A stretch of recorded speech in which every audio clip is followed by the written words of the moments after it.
Welcome everybody to the TMRPA Engagement effort at Data Centers Community Conversation. We really appreciate that you're here.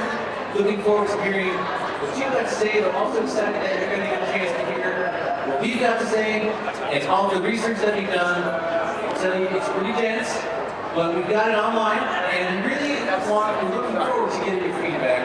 So there's feedback mechanisms today, but online you really can go into detail and dig in.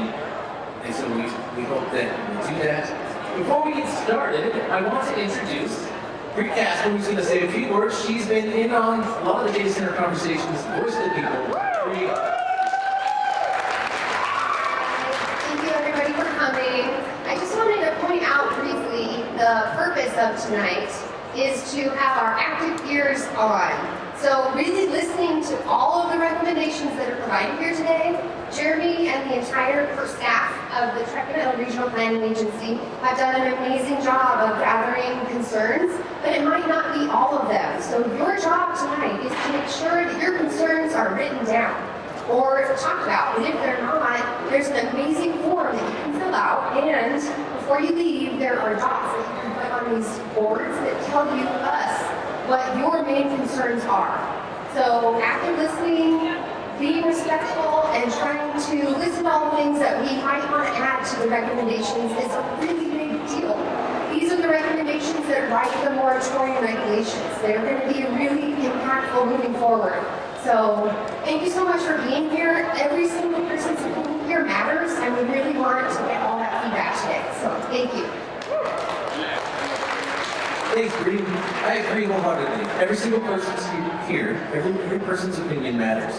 And that's why we're really excited to see you here. And we're excited to, we're working feverishly on this. Natasha Meadows, who's our consultant from right brain, left brain communications, has done a ton of work. And we wouldn't be here without her amazing efforts. But it's been a big lift, and we got a lot to share. And we're just happy to be getting it out there, being transparent. So, why are you here? Now, I'm just going to say, with this crowd, it depends on the crowd, right? There's a spectrum of folks. You may not agree, but it is often put out there that data centers and this computing is becoming part of our critical infrastructure, certainly for the digital economy, right? We're using computers, iPhones, pads for finance, for shopping, for entertainment, for security, for learning, for research, medical stuff. So there's quite a bit of a need for computers. We're all embedded, right?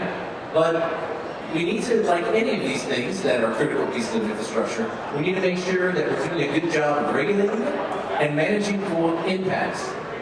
Impacts that are new to these communities. So the question becomes, how do we minimize those negative impacts? What are they?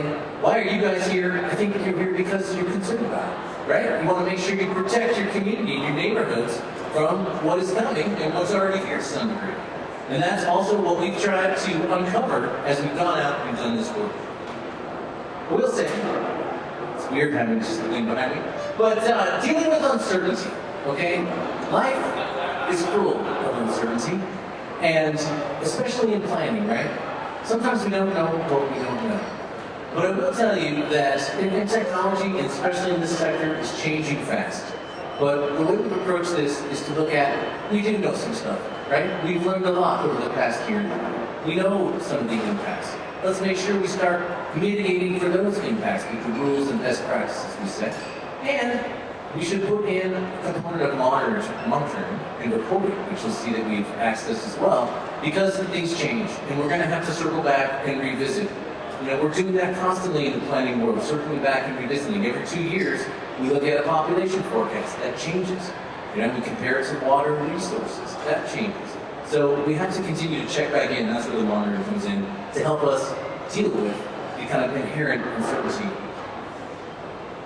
Okay, what do we hope to accomplish? Well, we were charged with this work initially by our Regional Planning Commission. That's a team of planning commissioners from the 3 jurisdictions back early in 2025 in response to data centers that got approved in the city of Meadows. They said we need to do some research and find out as much as we can about data centers. So we started on a research track, created a website, we held a conversation like this, And I should stop and say thanks to the Reno Public Market. This is a really cool venue to be at. And thank you very much for hosting us from the Public Market. But we were at the Discovery Museum before, which is also a cool venue. You know, we've learned a lot since then. It's always great to engage and sort of bring that out, but I think where we're at now is really informed by this engagement we've done with over 34 different stakeholder groups, ranging across the spectrum from kind of data centers hate them to data centers love them, right? As a short end, but just across the spectrum of thought in terms of what are the challenges, what are the benefits, what are the impacts, right? So it's a wide range. We were charged to do this work by our Regional Planning Governing Board. Several of the members are here tonight. Thanks for being here. And basically, with the concept of aligning the approach of this region, we have the city of Reno, the city of Sparks, and Washoe County, 3 local governments. We all live in the same area, right? We all have to deal with impacts collectively. The air quality impacts don't stop because you get to the city of Sparks County. You know, they mix. And so, to some of these impacts also mix. And so, the point is that we want to get this information and try to provide it to local governments so that they can create rules that are aligned. So that when you go want to do some sort of data center move or approval in Reno, or Sparks, you're going to expect very similar rules. Now, I will say each jurisdiction does things their own way. They're their own jurisdiction. So, it's sort of not going to be exact, maybe, but we're all going to try to row in the same direction. And of course, we want your feedback to help us do that. So a lot of what we're trying to accomplish is to get your feedback on the rules and make sure it gets incorporated in to strengthen what we're suggesting.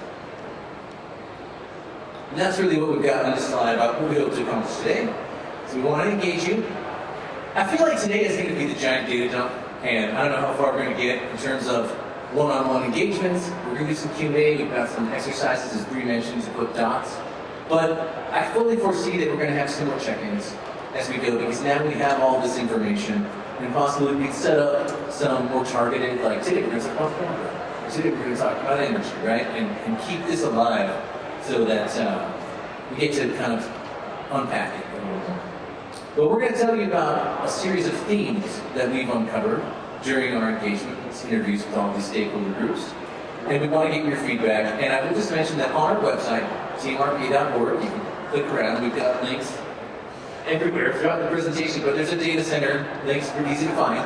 Get over there, and we've got a very detailed document describing all of the data that Natasha and team collected during the interviews around themes, and also a detailed document, more detailed than you see in the slides today, regarding recommendations. Each of those has a feedback form you can go click on and put your data in, or you can even just email us at input@tmrpa.org and we will take that. Okay, so what do we hope you're going to walk away with today? Is that where I'm at? So, an overview of what we did, where we're at, right? Better understanding of the range and diversity of perspectives on the topic, these themes and recommendations and how to access them, and then kind of understanding where things go next. And the next big thing after tonight will be next week on Thursday, we're going to report back to the Regional Planning Governing Board that charged us with this mission, right? And we're going to take that to a public meeting, and you're very welcome to come. You can get public comment there. That'll also be live streamed on YouTube. So that'll be the next steps, and then we'll go from there. So with that, I'm happy to introduce Natasha Majewski, who's been our consultant from Right Brain, Left Brain Communications, to take us through the themes and the study design.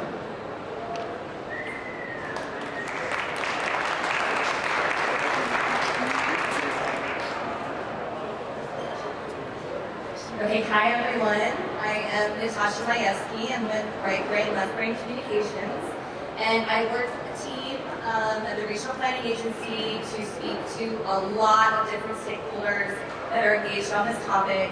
We do have who we spoke to on this board up here, but as Jeremy said, we're trying to be as transparent as possible, putting information on the website, even as it is in draft form right now, just so you guys can follow as we go.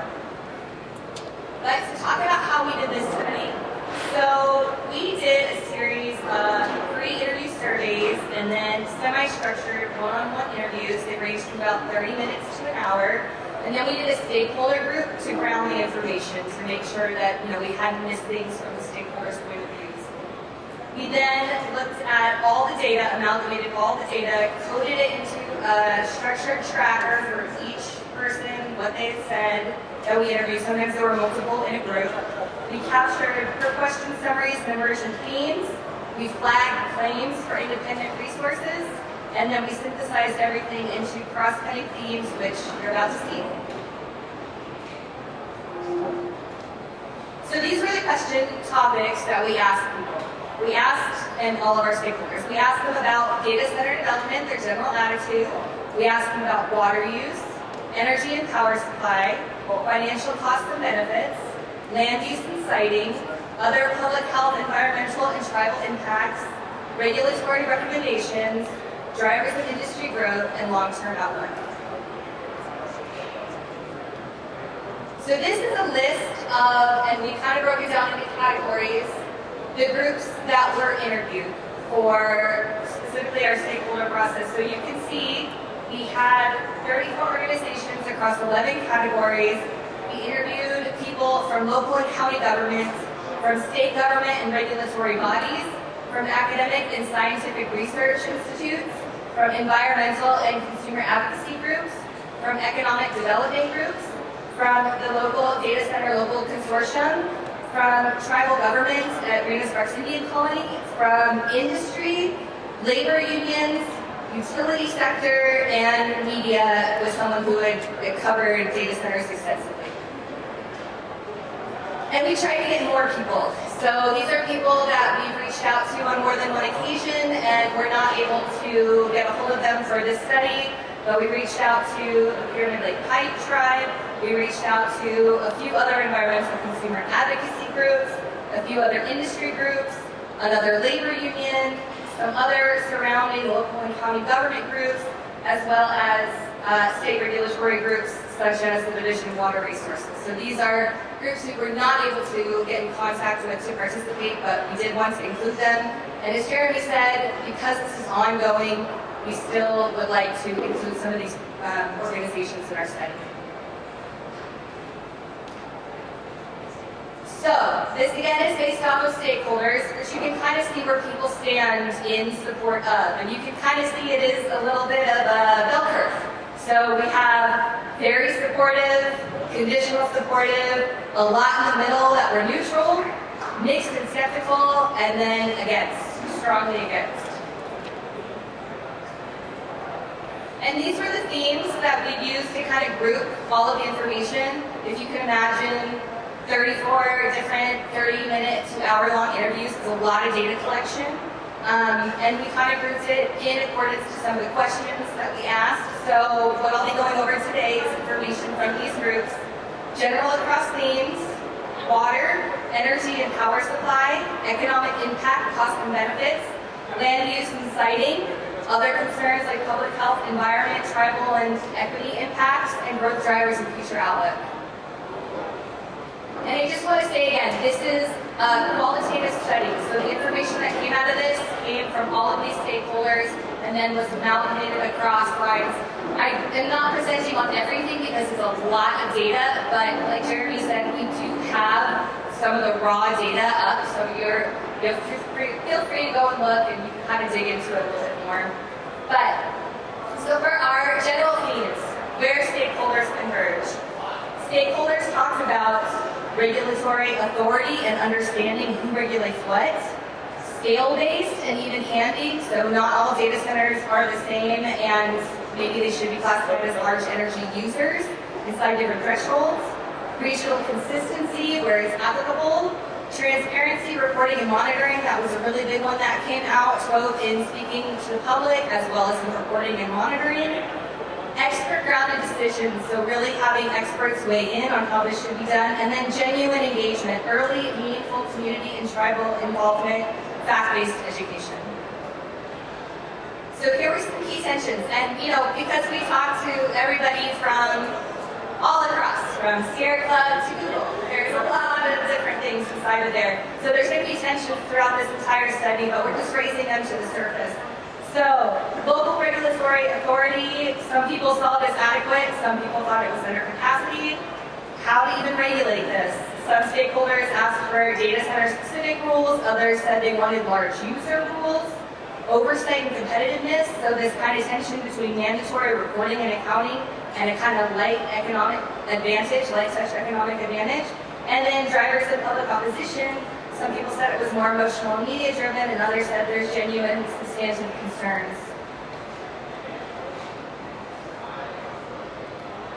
Okay, talking about water, so really the water footprints. What came out of this study is stakeholders talking about low water cooling, so things like closed loop and dry cooling, or CAPS, for efficiency metrics. Water efficiency design, so that as part of design standards. Effluent reuse, so this would be the purple pipe effluent that's actually currently going out to TRIC, and that's kind of reframing local nitrogen disposal needs. Climate-related water concerns due to just our aridity and worsening drought in the state. Monitoring and metrics, so monitoring use and using similar metrics for reporting. So some tensions in water. Some people talked about it being, is it real crisis or outdated information based on kind of using old data versus how modern facilities work.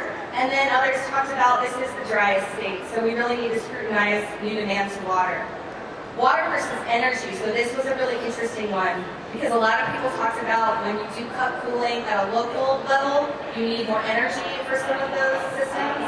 And so then you are having to use water to generate energy in another ways, which is kind of having that be part of the conversation. Water quality, information about pollution versus stringent Nevada nitrogen permits along the Truckee, and then the economy of water. So really talking about kind of this holistic conversation around water, maybe not just singling out data centers, but a bigger understanding of water. Energy, this was another really big one. So talking about the interconnection queue, currently it is stated that on average there's a 51-month wait to connect it to the grid, and that's part of the bottleneck. Cost shift reduction, this is talking about keeping infrastructure costs off of ratepayers. So a lot of people spoke about Rule 9 in the proposed amendment, and NV Energy's large load electric service agreement to try to combat this. Behind the meter supplies, so this is requiring developers to bring their own energy, and then considering renewable portfolio standards in the conversation, considering that Nevada's constitution requires retail electricity providers to source 50% of their power from renewables by 2030. So some of the tensions and risks. So behind the meter is seen both as something that can keep everything from shifting onto ratepayers and not impacting the grid, but there is uncertainty about it because of regulations and because many can be gas-driven. Generators and air quality came up, so a view that this is a real pollution risk, and some of these data centers that they're doing off the grid can be 24/7 up until they can get onto the grid, but other people said, these are really only supposed to be used for routine backup-only generation, like other big users use it. Grid impact. So some people talked about being concerned with blackouts and large load loss risks, and others said this actually is an area that these developers can help in strengthening the grid and spreading out the costs and driving renewables. And then new approaches, so new concepts really came out of this. So things like 704B, recycled battery use, virtual power plants. There's a lot of different ideas, and again, I recommend that you go and kind of dig into the data more that we have on the website. And then the kind of risk with that or tension was actual practical application of these things. Economics, so economic impact, benefit versus cost. Some people said this really is diversifying at scale for Nevada's future, and others were concerned with the weak revenue capture and possible leakage. Tax abatements, some stakeholders spoke to this being a really useful recruitment tool, and others said this is kind of a giveaway. County revenue, so this is talking about the actual local tax base that can happen for these things, kind of framed as it's either this or it's zero, and others said, how is it truly impacting counties, and especially with abatements, how they get spread out. And then jobs, this was a massive one. So some people said that this actually provides thousands of good paying jobs with construction and maintenance jobs. That mainly came from the labor unions we spoke to, and they did give us numbers around this. And then others were very skeptical about permanent positions and seeing this as an economic benefit or not. So some things that surfaced in possibilities to capture local value, community benefit agreements was a massive thing. So what people are talking about with community benefit agreements is that these developers can possibly have a value add to the community, not just in mitigation, but in providing something extra. And so there was a conversation around how can this be enforced? Does it need to be upfront? Or is it kind of like this pay-to-play environment? Why are data centers being singled out for this? Impact on local infrastructure, so real cost shifting to the public versus them actually having a pretty low demand on localized infrastructure, so like roads and schools. Franchise fees, this is brought up as an untapped local revenue tool that can be 1 to 5%. And then performance-linked impact fees, which was a proposal for a sliding scale for projects above a certain scale. Okay, land use and siting.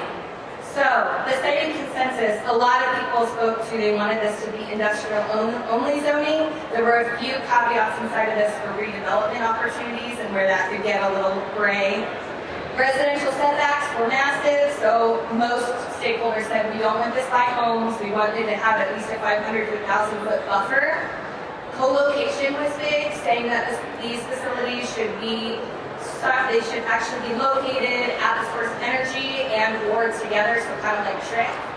And then noise and light standards came up a lot, so a lot of concern about really the noise levels and how lighting can impact both at a residential level as well as dark sky standards.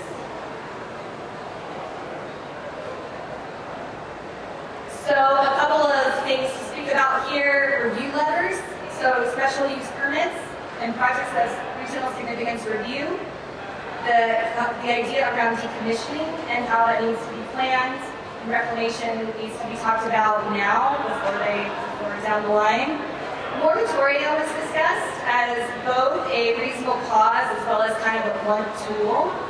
And then unique redevelopment opportunities. So there was some talk about stringent regulations that limit redevelopment opportunities in areas that do make sense, like orphan parcels.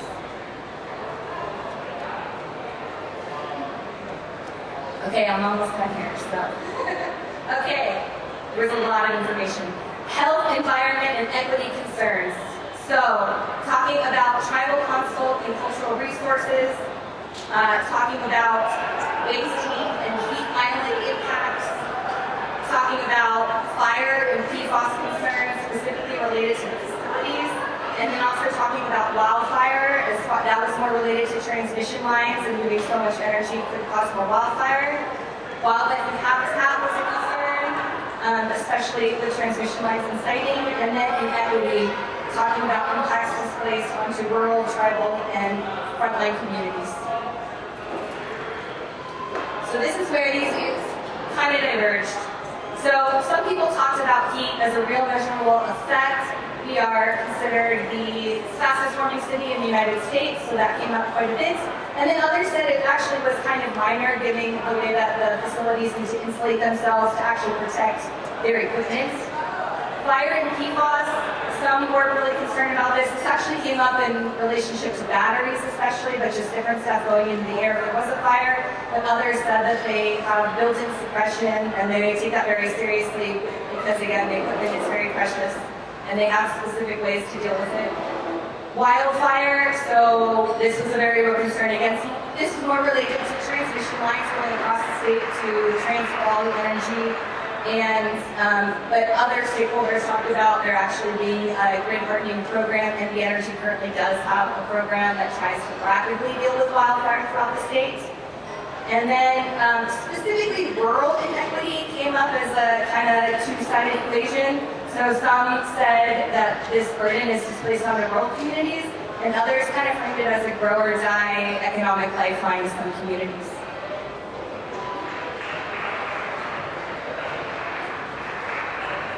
All right, growth drivers. So A lot of people talk about AI as being the main growth driver, machine learning, investment capital. This is very profitable right now. Estimates of $600 billion are being put into this industry. Nevada is actually ranked number 5 as a global data center market. So that's because we have high access to fiber, we're close to the bay, we have cheap land and power, and this heated power conversation that's happening here, and then continued growth. So a lot of people kind of talked about, this is here to stay, and it's concentrated in northern Nevada.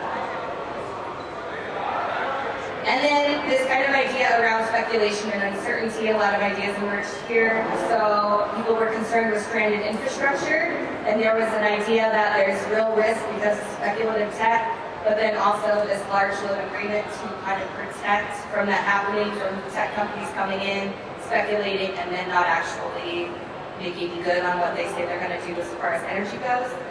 Bubble of real demand. This is really interesting. A lot of people said it was speculative, and a lot of others said it's locked in, this is happening, and it's going to continue to grow here.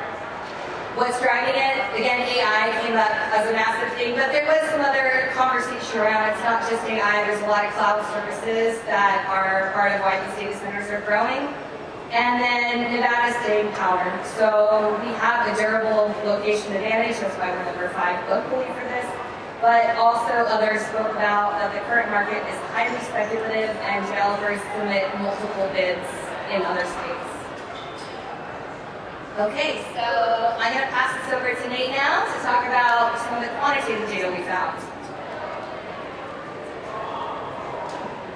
Thank you. Okay, so you guys just heard the conference.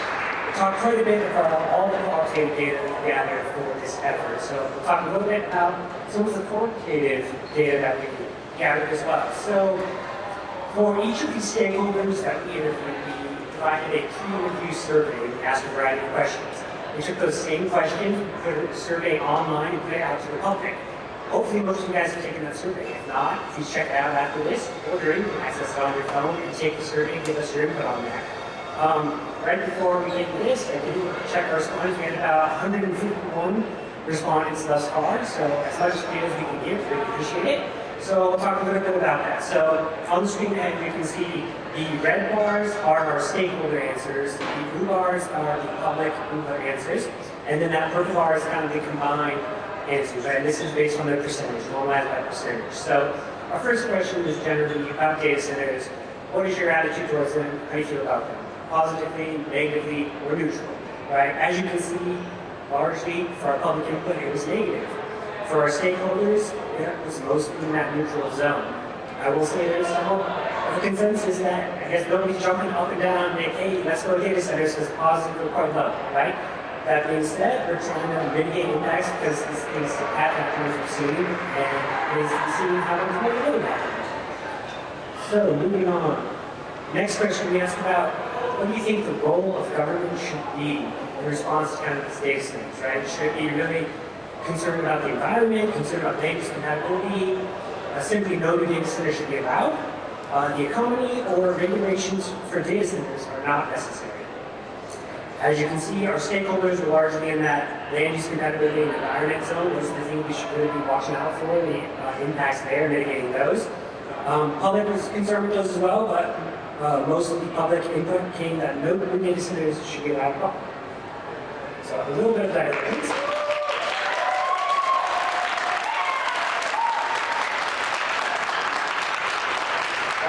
Then we asked about energy. What are your concerns with energy in regards to data centers, right? I have no concerns. Essentially, massive power generation needed will affect grid stability and other projects.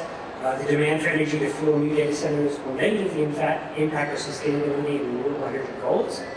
Or data center power needs will increase energy rates for existing and future customers. So we're really worried about both public and stakeholders. The largest portion of the answers went to the negatively affect our energy and sustainability goals. So there's a lot of alignment there for stakeholders as well as the public input, so encouraging. Public also had more pressure towards that, really being concerned with the cost shifting and the power needs and increasing energy needs, right?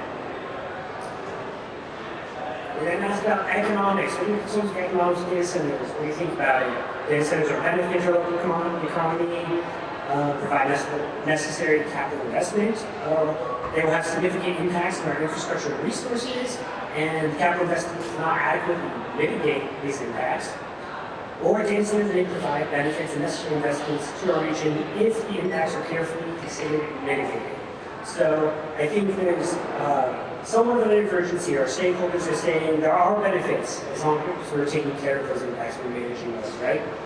But our public, largely the public answers are that it's going to be a big impact to us, and those benefits are not going to be those impacts.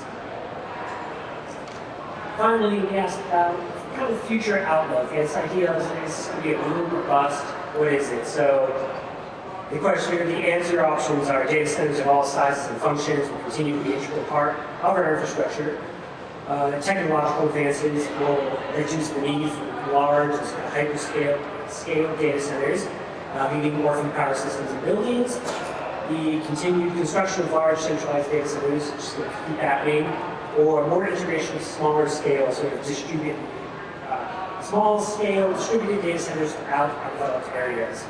And we have stakeholders largely thinking that this is happening, it's going to continue to happen, right? You can see that on the left there, almost 65% of our stakeholders answering that way. Public input feels very much that this is more of a bust scenario, that technological advances are going to advance too quickly, and we're left with these orphan infrastructure pieces. And so that's sort of the quantitative data we gathered through the survey of this. As I said, we're going to continue to update this. We'll post all of these results on our website. Go take the survey, add to the data pool. We can see where we align, where we diverge, and really just gather more data information about this effort. With that, I'm going to hand it back to Jeremy to talk about our recommendations.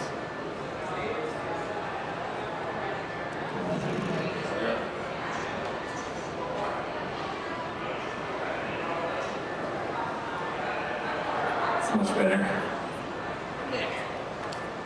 Thanks to Natasha and Nate for giving us a rundown themes, which really was the bulk of collecting the qualitative data, and the survey, which is quantitative.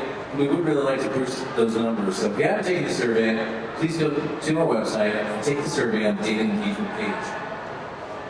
Okay, so what I'm going to talk about now are where we got to in terms of recommendations. This is kind of the charts that we got back in April from the governing boards. Go figure out as much as you can and come back with some recommendations for what we can do to align our approach to approvals. What do we need to be thinking about in terms of what we ask for from a developer of a data center project at the time that they request to use the land for them? And of course beyond, because this is touching so many things that and some of this occurs at the state level. And so certain rules are going to be pertaining to local approvals for a given land use, whereas other rules are handled by state entities like the Public Utilities Commission, or need to be addressed through new laws in the upcoming legislative session. So we've tried to divide the recommendations, like 26 broad recommendations with many sub-bullets. And these recommendations, by the way, are really garnered from the interviews themselves. So it's everything that the folks said. And then Natasha did a great job of synthesizing that. And themes came up again and again, right? And so recommendations came up again and again. And certain recommendation points had very strong consensus. You might have had, out of the 34, 11 to 15 different respondents may have said, that's something we gotta do. That's a strong consensus, right? Sometimes it may have been 3 or 4 people that we interviewed agreed. Sometimes it was one, which is a single source and it was a good idea. And sometimes it was very clearly a divergent take on what should be recommended. Contested, right? One or two people thought one thing, and then there was a counterpoint presented that that's no good, or this actually should be the recommendation. So when you go to our website, today what I'm going to show you is the broad title level, talk about a couple bullets. But you can go and dig right in, and you can actually see the number of participants for each recommendation bullet, and whether or not it was a consensus, a strong consensus, or contested, that sort of thing. So again, so they're coded L for local, 10 of those. S for state, and LS for those recommendations that seem to cross beyond and just sort of work towards that general, regional, or even state level alignment. We had a few topics. Some of the recommendations kind of cover all the topic areas. If you go into that table, you see that many are about land use, energy, water, environment, or cultural or tribal resources are included, and then also economic. And there's the actual link I was talking about earlier. So if you go to TMRPA.org and then /data-center-engagement, that's where you can take the survey, and that is where you can access the detailed documents about what Natasha presented on the themes, and also these recommendations. So without further ado, let's go into the recommendations themselves. Okay, so we're going to start with the local recs. The first one is right in the land use bailiwick, and it's all about siting and land use. And the idea is to establish a predictable regulatory framework, directing data centers to the appropriate places, facilities in proportion to their scale and impacts, and apply objective performance standards. And so this would mean something like, could mean industrial zoning areas only, and not at the edge, within some buffer of 500 to 1,000 feet from any existing residential. Also regulated by scale, so whether that scale is megawatts, or water use, or square footage, or some measure that allows us to understand the differential spectrum of the impact that's generated, right? There is a difference between an edge data center that uses a couple megawatts and a hyperscaler that uses 500 megawatts. There are different impacts, and we need to be considering that in what we create in terms of rules. And I think one way to consider that is with performance standards, right? And what we think we should be requiring, what we know about, as I mentioned up front. What are those impacts? So we have to work on the definition of data centers a bit as well for those codes that we may create. And again, I think about it kind of like traffic studies, right? I talked about traffic studies earlier. We know a lot about traffic. We know if we put in the shopping center on a vacant piece of land, we know it's going to generate traffic based on what goes in that shopping center. And we have lots of information from engineering studies over time and tracking cars. And then we say, aha, we're going to have to mitigate these impacts. We need a right-hand turn lane. We need a signal right there because we know that we have these impacts. Well, we have a lot of information about traffic. We do not have as much information about data centers, right? We have some. And we should get in front of the information that we have in terms of impacts. But that's really what leads to L2, which is monitoring, right? Compliance and transparent reporting of what's going on. And we believe that a good idea would be to, and this, it's not really, I'm just reflecting what the stakeholders believe, but we agree that this monitoring is super important. And it should be done by a third-party independent vendor of what's going on, right? From some approved lists. And there should be clear performance standards, and that's going to help us track what the data centers are doing. Are they actually in their performance aligning with what they said they're going to do? And maybe then we learn, and we come back and we revisit these rules, as I said. We may need to strengthen them, because actually maybe the noise is much higher than we thought. And maybe it's less, right? And so I think it's important that we come up with standards in the siting and land use piece that's based on performance metrics, but then we go a step further and we actually monitor what is going on so that we can see, right? We can learn and then reapply. Next up we have design standards. And there's a host of design standards that we can think about, but what the stakeholders focused on a lot was heat and the urban heat island effect that data centers can cause, either through their construction materials or through their equipment, and that there should be standards on how to build these buildings so that they minimize those impacts. And also, a lot of heat is generated because a lot of the power demand, right, that we're seeing for the data centers is for cooling. And that's also a lot of water demand. And so what can we do with that heat that's generated? There's waste heat recovery that can be incorporated. So how do we get after something like that? So that fell into the design standards recommendation. And then, of course, for any land use decision, right, that comes forward, there always is a planning and project review. And I think we need to get trained up on, make sure we have expertise around this particular land use, right? And it's all working together, but the information that we've got here hopefully can help us to empower our planners with that information, right? So that we can bring forth to the decision makers in informed decision points, right? We really believe in data-driven decisions. We always want to have that foundation, that underpinning of reality, not just what we think, right? But what we know. And we know it from tracking data. I think one thing that comes up a lot, I think it's up there, is the idea of decommissioning facility life cycle. We heard Nate talk about our question about boom or bust. What happens if, we have data centers in space, as I've heard, or they're under the ocean, right? And all of a sudden these giant buildings, no longer are necessary, or they need to be repurposed. We should be thinking about that in advance. We should be thinking about that in terms of how we require parking standards, and how we situate the buildings so that get ahead of adaptive reuse. And we're just going to save questions for the end, and you'll get a chance. Please stay.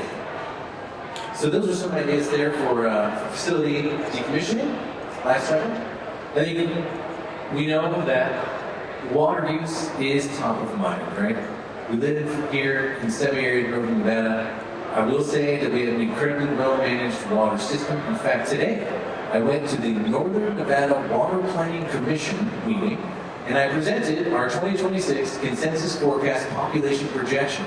Every 2 years, we create a population projection, and then we compare that to what's termed the Identified Sustainable Water Resources, to ensure that we have enough water to meet that population demand that's coming.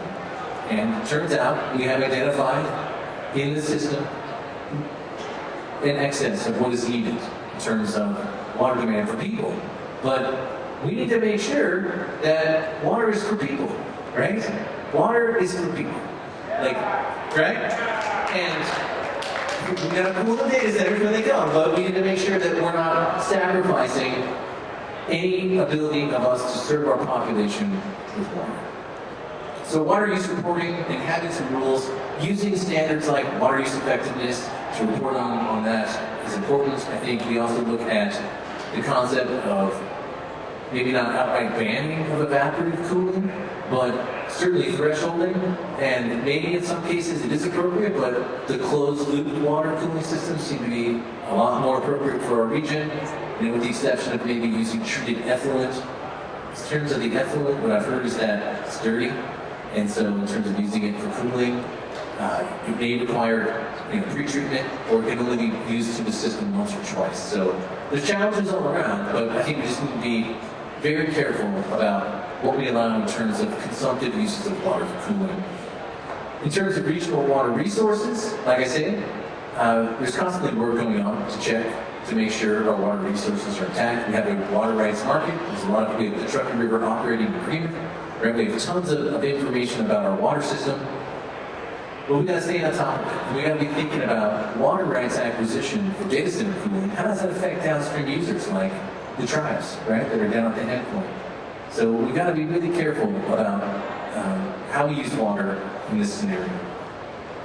Another really cool concept that came out of this that I'm starting to become familiar with is the idea of what too far, it's the one on the bottom. It's the community benefit agreements, right? So I feel like this is a step beyond mitigation of impacts. Mitigation of impacts is like, we know this is going to happen, or we're learning this is going to happen, and you're causing it, so you need to pay for it, you need to fix it, right? That is mitigating impacts. But community benefit maybe is a step further, and may be appropriate. Hey, not only are you mitigating the impacts you're causing, but also we need some stuff. And you're coming in with all this capital investment, and this is a great opportunity for you to help our community too, to give back, right? Kind of even for I'm going to say it, the privilege of locating your thing here, right? Bringing this thing, why you should be giving back. And I think what we learned is that folks agree that should be figured out up front. If there's some kind of community benefit agreement, let's not wait to come back on it. It's part of the approval process. I think more research needs to be done. We did hear dissent on that one, which was, well, why don't you make everyone do that? Why are you picking on data centers, right? And that may be valid, and maybe we do need to broaden that and make community impacts, community benefit agreements more pervasive for all kinds of industries, because that's how we're going to be able to fund stuff that's beyond. When the budgets get tight, what do we lose? Parks, trails, green spaces that we really need, that we need for our mental health, right? So we got to think about impacts beyond just the traffic study level and think about the community. So that's where that comes in. We've got recommendations around backup power and air quality. So there's already permitting requirements for generators for backup power that are pretty strict. But there are some improvements that can be made in terms of using Tier 4 diesel generators, avoiding continuous operation. I'm going to talk in the next section about behind the meter, about using generators for power generation in town. Probably a bad idea 24/7 for many reasons. But just making sure that we have a handle on how these backup generators and the noise they create and the emissions they create are handled. We've got engagement, right? So engagement and coordination. I think that's a big role at TMRPA. We try to bring people together. We try to coordinate the response. We try to coordinate our understanding so we all can go in the same direction. And there's just a lot of places. It's huge. We've already covered a bunch of stuff. And a lot of entities are involved. We talked to 34 stakeholders. Think about all the government departments and agencies that need to be involved, from air quality to the planning department to traffic engineers, whoever it might be, the state level. So coordination efforts and making sure that events like tonight are something that we have maybe more on a more regular basis, right? And maybe there's a threshold in terms of the size of the project for a data center, around megablocks or something. If it's a hyperscaler, maybe the neighborhood advisory board meeting is not enough. Maybe we need to have a dedicated meeting about that thing, where we reach out beyond the regular players that go around the network. Right? And so that's something to consider on the engagement front. And I think that the other piece is that we need to engage the tribes, because they are incredibly valid and underrepresented voice. And so we want to make sure that we bring them to the table in the conversation. Okay, so that's the set of 10 broad local recommendation bins, categories, if you will. And then if you go to the site, you'll be able to dig in and see, each of those has 5 or more bullets underneath them, specifying more stuff that we heard from stakeholders. And then if you even go beyond that, go to the table at the back of the document, you'll start to pick at that categorization, prioritization, and consensus of stakeholders. So you can dig in. Up next, this is the area that cannot be avoided doing a study like this, because it's intrinsic to what we're trying to talk about here.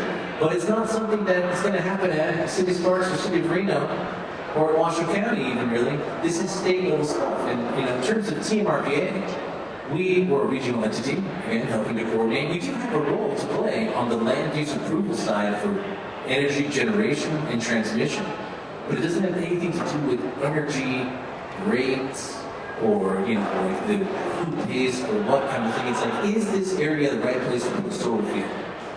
And if not, why not? Or if so, okay, does it meet the findings? That's our role, and that's the role of the local jurisdictions as well. But it's the role of the PUC to regulate the power provider, NV Energy or others. It's the role of the Attorney General's Office, the Bureau of Consumer Protection, to represent you in rate cases and make sure that your voice is heard and that we're not getting gouged. And it's the role of these states, and we're specifically exempted from dealing with that in state law. Like they cordon us off, right? So if you go to our website, you'll see that there is a graphic that tends to explain some of this. It's kind of like a who does what. So I encourage you to go check that out, see what government entity, and their contact information is there, links to their website, all that kind of things. But we couldn't avoid talking about these recommendations because we talked to these folks across the spectrum of stakeholders, and this stuff just kept coming up. It needs to be addressed. If it's not going to be addressed at the local level, it needs to be available in these documents as a reference when we go into the state stuff that the legislature will be on. So here we go. Workforce and economic development, right? I think we hear a lot, and I think it's true, that the end state of data centers is low jobs. Right? We know that there's not a bunch of jobs being generated at data centers. But we have learned that the construction aspect of data center creation and even the replacement of equipment does have a sizable impact on creating jobs for people and empowering them to get a home or have health insurance. So what we want to see is accurate reporting of that, understanding what really are the numbers, because we hear kind of wild claims sometimes.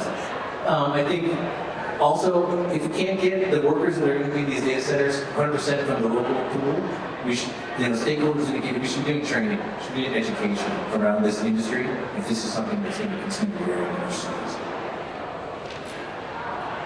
S2 was about public safety and emergency preparedness. I think there are particularities when it comes to fire suppression and firefighting in a data center environment, and also especially if there's battery energy storage, which has very specific sort of firefighting considerations. So getting some training there, training up our fire crews, understanding what the regulations need to be. As this proliferates, more batteries are going to come into the scene, right? To keep that 24/7 uptime that they're worried about. So we got to be ready, and that's where the PFAS comes in as well. Some of these fire retardant materials have those microplastic companies in there, so maybe regulating that as well. Electrical infrastructure and siting is S3. It's promote siting strategies that optimize electrical infrastructure. We often talk about optimizing infrastructure, and there's kind of a sweet spot. But we've already invested in areas, we already have a transmission corridor, or we already have a built environment. How can we leverage that without opening up some new area, right? To a point where we don't overwhelm things. But let's keep our footprint, and let's maximize what we're doing there. Do we need solar fields out of the desert, or should we have solar fields all over the rooftops where we already disturb things? Right? So thinking about how we can optimize investments, infrastructure, out on the ground, and where it makes sense to co-locate stuff.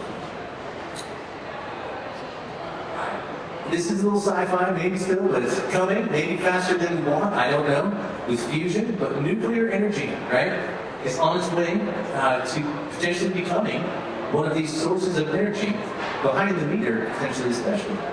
And, I don't know that I really feel comfortable calling it clean energy, but some people do. And, compared to natural gas, and if we're trying to meet our climate goals and our sustainability portfolio, or our standards, right, for renewables, the 50% by 2030, we need to look into how we classify nuclear, what its role is, how to do it safely, attenuate the health risks, because it does seem like it's too fast. Tax abatements. All right, we hear a lot about tax abatements. I will say that, I started in regional planning in 2011.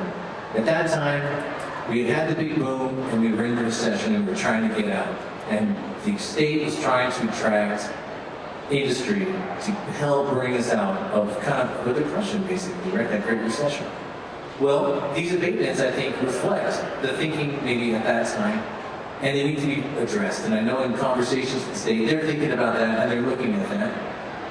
And data center developers want to come here.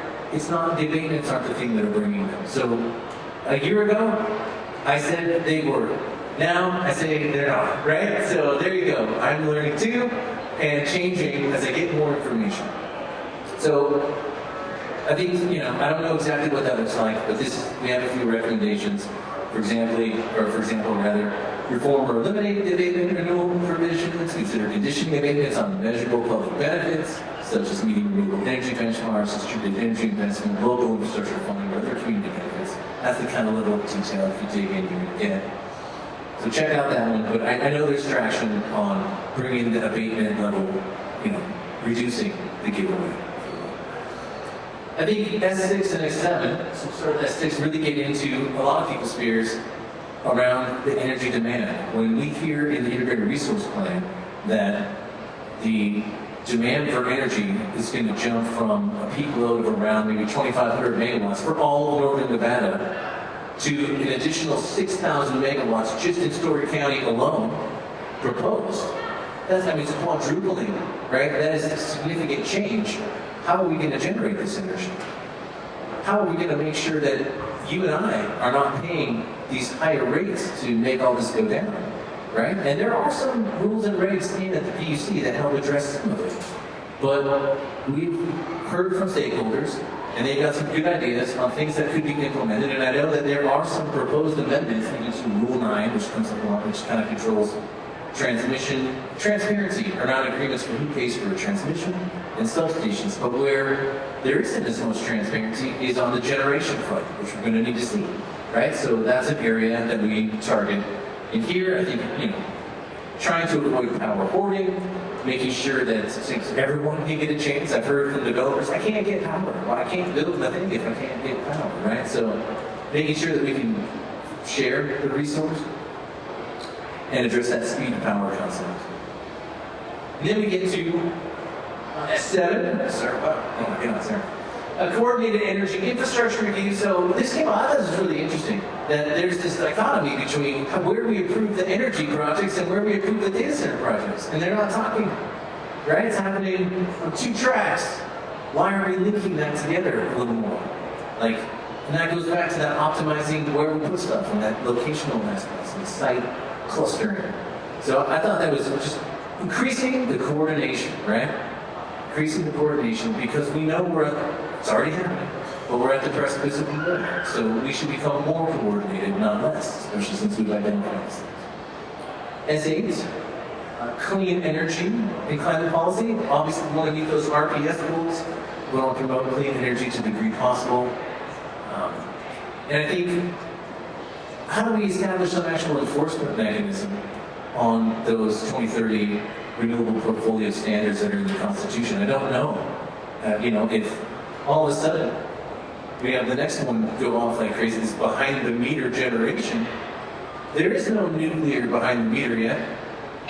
So maybe solar, but you have to have a lot of land to do that effectively. You're going to have battery energy storage to make it work for a data center. It's going to be huge. So what's it going to be? Probably not diesel, because that sounds expensive. It's natural gas, right? Which is going to create emissions. And I don't think that we know for sure if that's going to prohibit us from meeting our 2030 50% renewable goal. But to my mind, it seems like it may, right? So I think we need to be aware of this behind the meter. What is happening? There are some benefits to behind the meter, especially if you do it right, because it helps avoid that cost shifting thing. If 100% of the energy generation is done by the data center, and they've handled this renewable stuff, and they're doing it responsibly, well then it's not going on the grid, and it's not affecting your rates, right? So there's two sides to everything. I think this is where I have that cross-cutting thing, where the local authority matters in this behind-the-meter conversation, because local ordinances control what can happen on a parcel. If it's certain kind of zoning, you could say, certain, let's say residential, housing is allowed by right. Maybe something like even schools allowed by right. Maybe a grocery store or some little shopping center could use a special use permit. But then like a paint manufacturer is not allowed, right? We already have those kinds of rules at the local level. We can also have rules at the local level that say power generation behind the meter is not allowed here. And we could just say, we could make that rule, right? As a local entity. That doesn't mean that maybe not in northern Washoe County, somewhere far out, or even Story County, or elsewhere, that behind the meter, having your own power plant might be the answer. But in town, given our air quality concerns, given the noise concerns, it just might not be the appropriate use, and local authority has the ability to stop it. In terms of grid reliability, I think there is, we need to strengthen our electricity grid in response to this, in response to electric cars, in response to continuing to go down this electrification route. And I think there was concerns about if we build all this large load stuff, right? What if we lose a data center and it turns off, and all of a sudden we have all this extra stuff? What does that do? So thinking about the future, kind of on the decommissioning track. And then this was a really cool idea. I don't know much about it, but it came up. Virtual power plants. This is like a distributed thing where the power that NV Energy or some big brother brain is controlling how the power is distributed throughout the community, utilizing things like wall packs from Tesla or batteries, other energy storage. I think it reminds me. I don't know if it's going to work for power. I really don't understand this concept, but it came up, so we wanted to present it. But I think it could work for data. I mean, we've certainly seen that maybe putting a bunch of servers in a giant building, centralizing the heck out of everything, that's one way to do a data center, but also everyone has a computer in their house. Is there a way that we can opt into some sort of distributed computing thing that helps us do some of this conversation stuff? Well, if we wanted to, as an alternative. So this is a similar concept for power. So those are the 11 state-level things that recommendations that came out of stakeholder interviews. 5 more, and then we will release you to ask questions. But some things went beyond, it didn't fit neatly into either of those bins. They seemed to kind of go across. So just basically getting the statewide and regional and local entities in coordination, in alignment about what we should be expecting in terms of how we regulate data centers.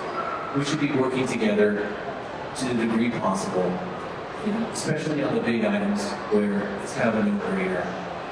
Evaporative cooling, right? We should all get on the same page. That's what that was about. But at the same time, I think there are differences between what goes on in the rurals and what goes on in the metro, and we do acknowledge that as well and account for it. Too fast. It's so weird not being able to see it up there. So transparency and public reporting. Here we are, we're giving you everything we learned. We don't want to hold anything back because we're public servants, right? We're doing this for all of us, for you, and for our ability to mitigate the impact. So we should have reporting and transparency around the things we're requiring, absolutely. Sustainability measures, I think, always good. The degree that we can require those rules, that data centers are building sustainable buildings, implementing renewable energy on site to the degree possible, really good. This has been my mantra for about 15 years. I think just using actual foundational, real information about what we're talking about should be the thing that underpins our policies and our rules. And we should have information about it. How do we capture that? Sometimes incredibly difficult, but here we are talking to people, doing research, do some monitoring, trying to figure it out so that we have data-driven rules and planning. And finally, we got to move this data around, and so we can't forget that we need to be thinking about fiber and just how we actually move the data itself, and that should be also regulated as part of the infrastructure outlet. So those were the kind of cross-cutting LS recommendations, 5 of those. And again, you can go dig in and see exactly how it all got put together. Okay, so next steps. The next steps are you. You are the next steps, right? Go to our website and read this stuff and dig in and start chewing on it. You already have ideas, what you know, what you've researched.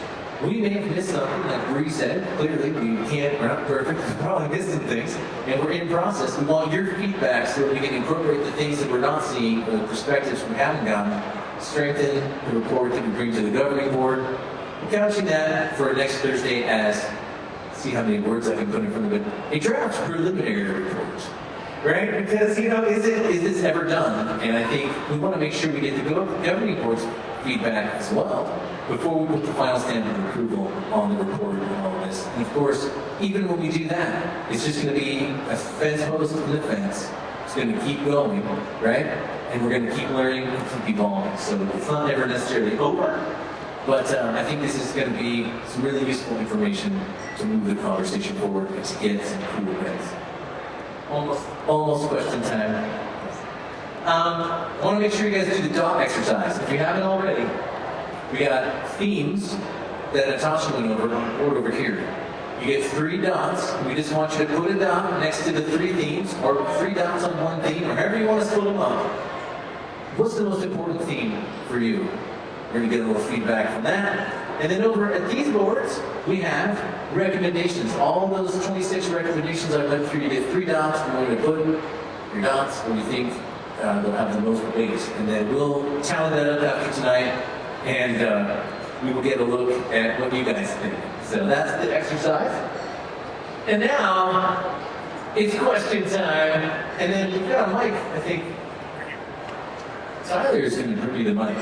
Check. If you could just say your name, and then ask your question or make your comment. And I would just ask also that we're respectful. There's a lot of people here, a lot of people want to talk. So maybe we keep it to 3 to 5 minutes. Hello, my name is Laura Fallon. To your point of feedback or incorporating collaboration going forward. Unfortunately, a crucial miss in the way that the interview data was presented is along the lines of how with the 34 organizations or 11 categories, you presented it as though, let's say you were talking to Goodyear's CFO and asked them what do they think about pop tires, and then you went to a community organization who's representing the public and say, what do you think about pop tires? And the community organization says, we hate having flat tires. That's really annoying to the public. And then the Goodyear CFO says, oh, well, there's economic benefit to that. You know, we might need some light economic touch.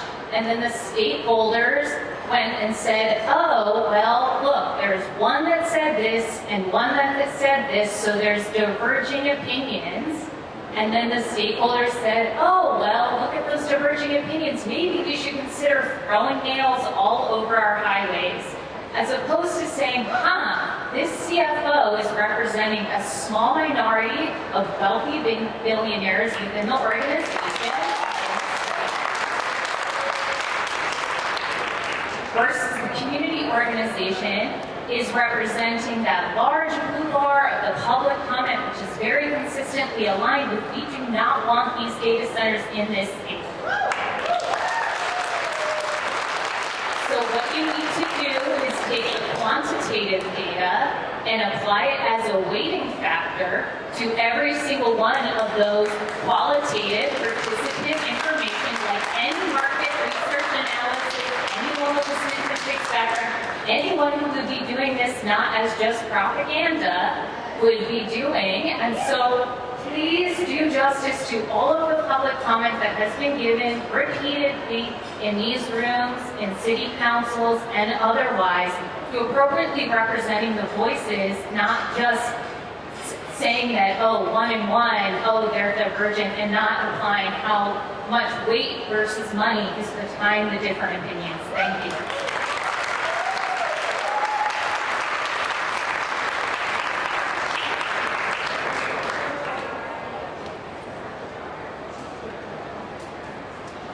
Hi everyone, I'm an ordinary Nani and you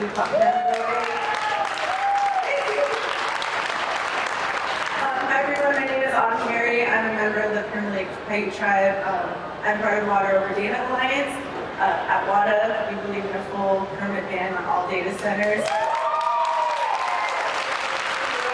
Entire watershed throughout the entire state, but specifically to both Nipmuc and Washoe homelands. I did have a couple questions.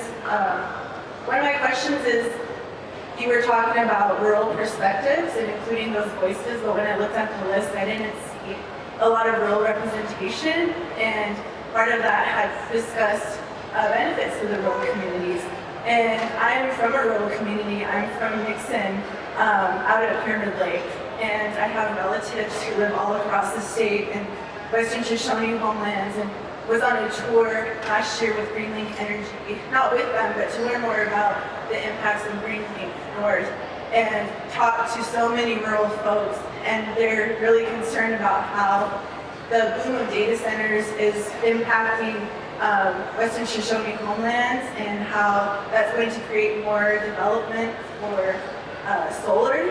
And I was looking at maps last night of Esmeralda County, and the amount of industries that are coming in because of the expected data center boom here in northern Nevada is really disgusting.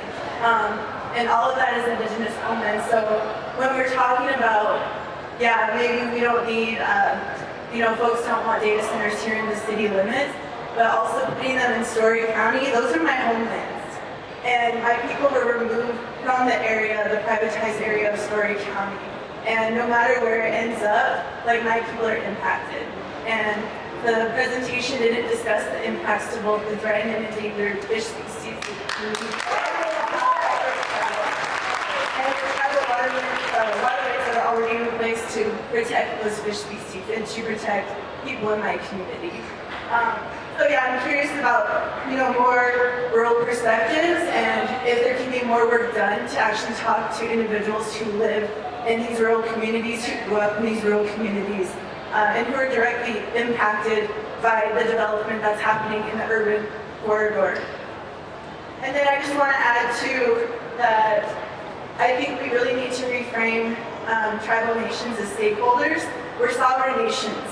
And so our sovereign nations, we need to be prioritized. Our voices need to be prioritized. And I know that you had made efforts to contact the Pyramid Lake Paiute tribe, but I see a lot of agencies send out emails to tribes and consider that consultation. So I really hope that you can contact the tribe, give them a call, drive out to Nixon, go to the tribal office, and really engage in conversation with the tribal leaders. Thank you. I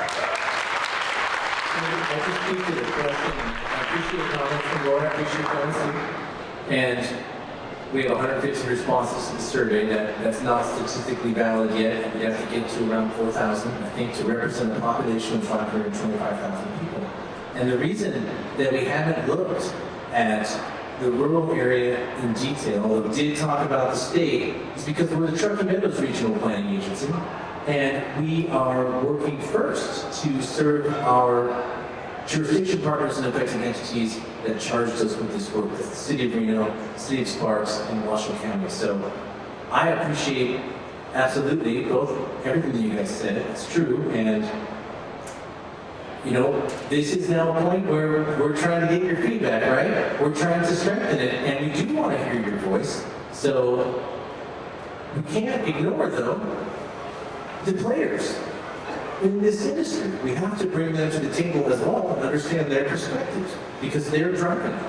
If we don't understand what they're doing and why, then we're missing that element of the study as well.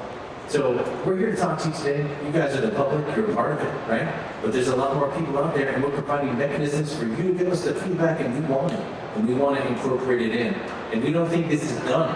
We have to do the meeting's on Thursday, right? We scheduled this for today. We're in the stream. I would say that we can evaluate some of the protections for the fish species. We do address that in our natural resources plan and in some of our policy separately in the regional plan. So that is very important to us, but I think that's really a great comment about what we could build in. Yeah. Thanks. You said somebody was driving. Who's driving? Is that corporations? Driving? Who's driving? You said they're driving. So who's driving? Is that Well, who's driving? that was a word choice. I don't know that Is that corporations? Who's driving? well, typically in a capitalist market, right, it's driven by the capitalists, but we're the regulators.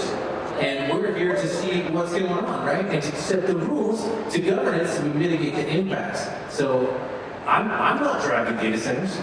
I'm trying to understand them and provide objective information so we can set the right rules. I want to know that our government's driving. I want them to be at the front end of it.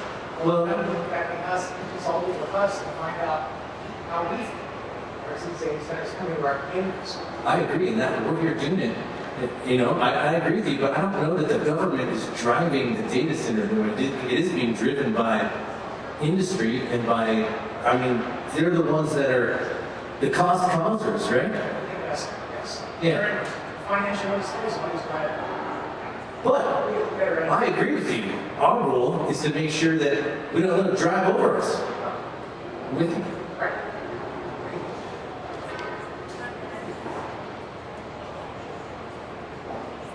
Hi, Jeremy. My name is Ed Schmidt, and I just had a couple of comments. You know, you want feedback. I wonder about, you know, starting, it sounds, I agree with this, everything seems like it's evenly weighted. And things cannot be evenly weighted. Things that we are all entitled to, clean air, clean water, a cool climate. These should be overarching goals. Community benefit agreements cannot give those things back to us. Those are starting principles. So where are the principles? Like, I don't see any. I just see you polling, like public opinion polling, like everything is weighted. But there have to be agreements that are foundation-like and that underlie these things for the government to be effective in protecting us and what we are all entitled to.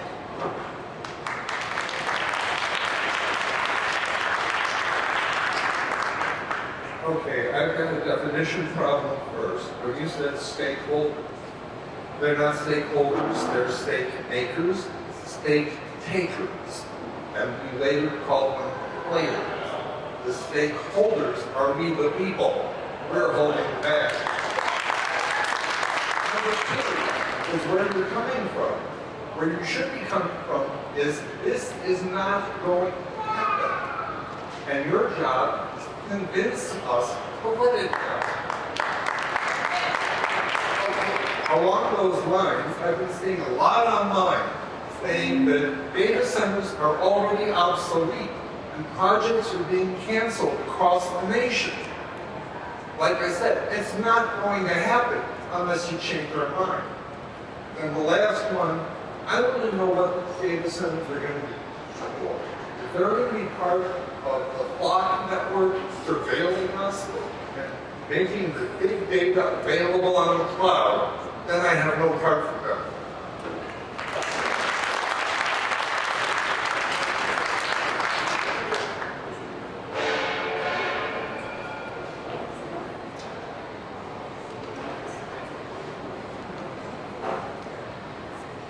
Hello, my name is Aspen Oswald. My question is, when you created a stakeholder, listing the positives and negatives of different parts of the state, you listed the stakeholders and public as kind of full rate, and as was brought up earlier, dating so in terms of sheer numbers on what was the percentage for sheer numbers, like number of people for stakeholders versus for the public factors? In terms of sheer numbers, I think from the survey that was available to the public, we had 151 respondents so far. Encourage you to take it if you haven't already. Appreciate you guys being here. There were 34 groups that we were able to engage with. And we call them stakeholders because they're stakeholders in the data center topic area, not because we like or dislike them, but because they have a perspective to give to this conversation. And, you know, I don't think we're trying to weight them evenly.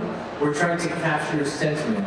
And that's why my call to you all today, and appreciate your comments, is to give us those comments. We're going to include them with the report. It's going to be part of what is said. And 26 recommendations for regulation areas to curtail, manage, and, you know, forestall the impacts that these things bring. Regional planning, we have 5 people. We have a very special limited jurisdiction lane around regional land use and conformance to the regional plan. We were charged with this because we're neutral. We're good at fact finding. Decent, anyway. And we can bring people together. We got 34 organizations to come together and talk to us about this and give and answer the same set of questions. Does it solve the problem? No. But, you know, I don't know that we're trying to weight one over the other. And I think it is, you know, we have to present some slides here today to tell you about what we found. I think using a mechanism of there was this and there was that as examples. That doesn't mean that that is, you know, exactly what we're trying to contextualize in this report. I think what we're trying to do is we're trying to give information about how we can mitigate impacts from this. And I don't know that we, certainly in regional planning, don't have the power to stop it, but we're trying to inform you all, the people coming here to do these data centers or not coming, you know, about what we care about. What rules are we going to apply here in Reno, Sparks, Washoe County that might not be applied elsewhere in the state, because we want our community to be a certain way. And if you want to play here with your data center, you have to follow these rules. So I was having a hard time hearing the question, honestly. I didn't quite understand it, but I don't really have, we have 151 survey respondents. We have 34 stakeholder groups. We have everyone here tonight, and we have to get, hopefully to continue to tell your friends, feedback mechanism to keep emails and stuff coming to us so we can include it. Yes, this was the question then. Isn't it data survey design has 34 stakeholders, and minus that, a number of voices that are substantially more than 34 stakeholders? put them side by side on the cart and say, these are equal. And I just don't see how that is a failure. Yeah, so if you thought that, apologies, we put that together today just to show you where it's at. I don't think we're saying it's equal.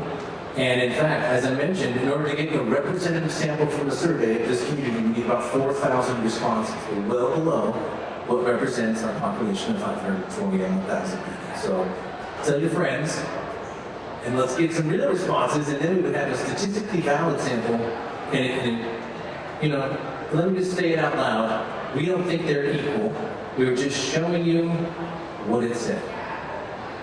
But how is the data being skewed if you're representing all voices without showing the names of everything? Thanks. We'll work on the visualization. I agree with you. Very quick comment. So I just hope that you can also include the Fallon Paiute Shoshone tribe also. And for those who don't know, Fallon tribe was the very first tribe in the state of Nevada to adopt a permanent ban. And hopefully Pure Lake will be second in this practice. Which I'm going to include them also. Certainly, we will try.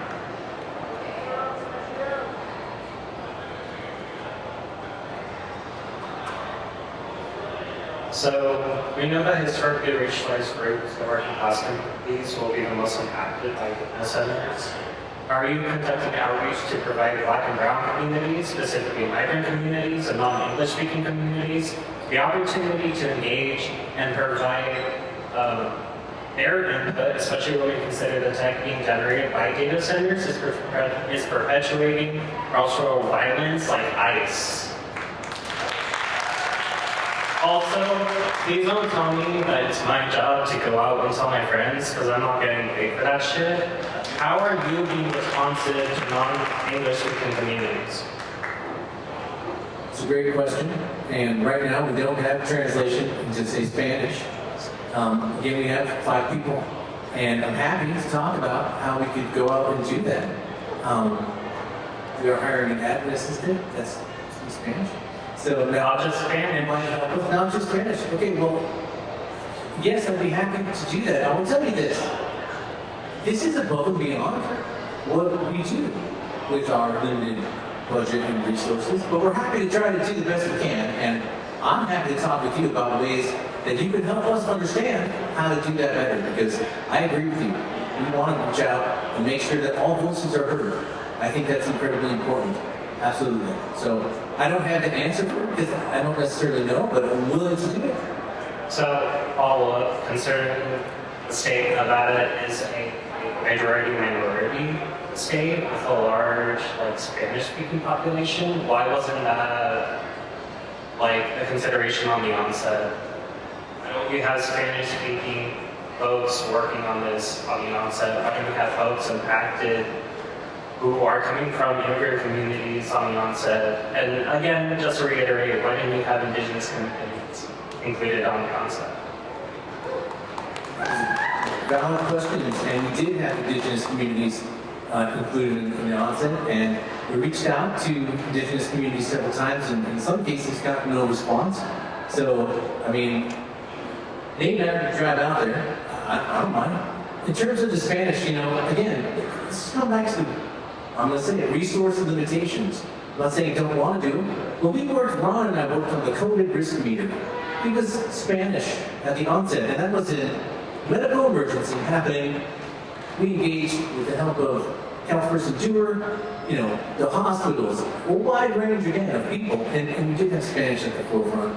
And, I'll go ahead and just accept we should do a better job on that, and we'll get it translated into Spanish.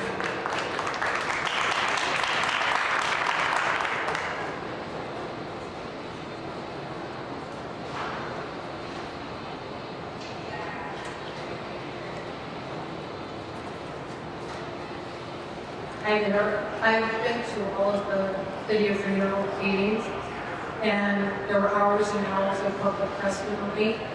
And one of the council even asked if the city would, or all of that written comment that they received guides to include it in the stakeholder process. So have you taken the comments from the City of Reno public comments on all of the needs related to data centers and how to incorporate that process here.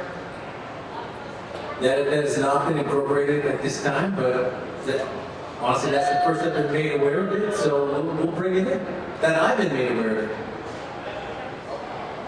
So Brandy Anderson, the council person on the city of Reno at the last meeting, requested that the city forward TMRPA all of the comments so that they would be incorporated into this process. We'll get them.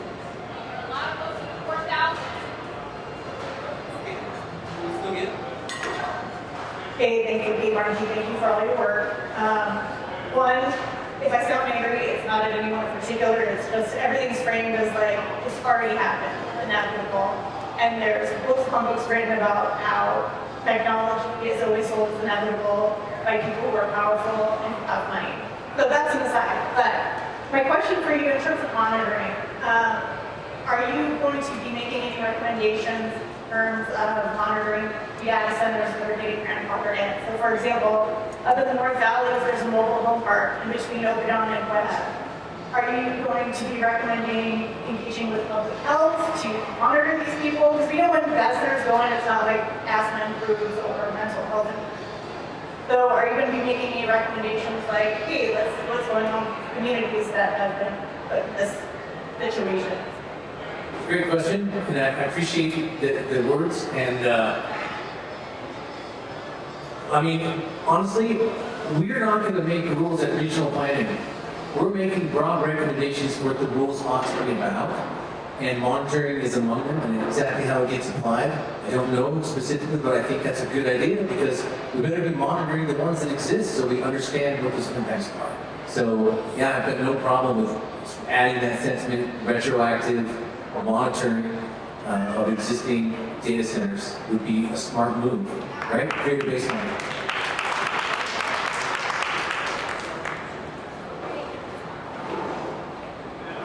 Hey, how you doing? First, thank you for doing this. Like a lot of that information that you guys have gathered. My question for you is, what is your boss's solution if the data reflects that a lot of the locals don't want the data center here? I'll let you answer that.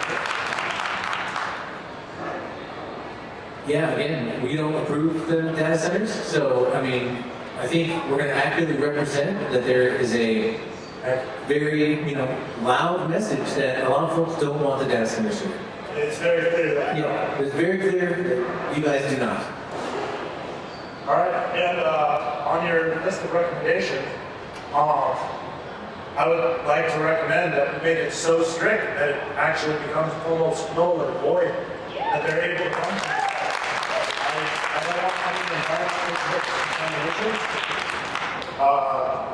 I want complete transparency, and realistically, complete transparency is kind of a lie, because we see that in Ashburn, Virginia, and I don't know how much of the statistics you guys actually grab from Ashburn, but that's the capital of data centers in the West.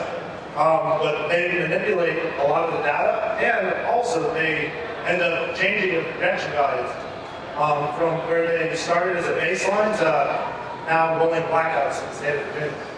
So there's that. No flexibility in the increase of water usage in case they overheat and they want to start sucking more water because people deserve water and we're the priority.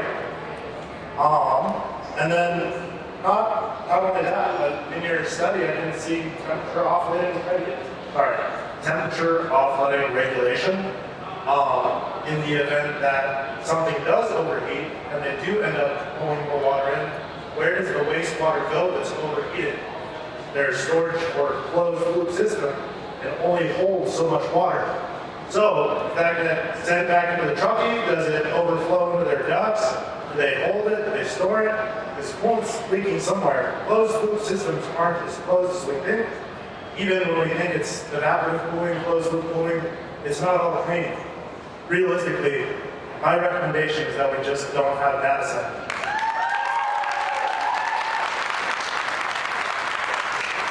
Appreciate your comments, and we will ensure that that sentiment is represented in our report.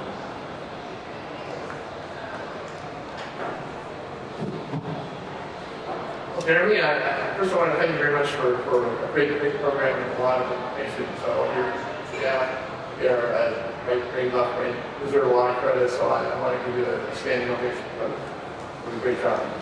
Also, I want to thank the speaker who talked about Spanish and other languages. I agree that that's often a problem that 30% of the area is Latino, and there are other languages going on like Tagalog and so on. That's very important, and I would encourage you to. One, I will certainly facilitate contact with the Latino Research Center at our maybe they can help. So anyway, as far as my content goes, well, I am a member of the American Nuclear Society.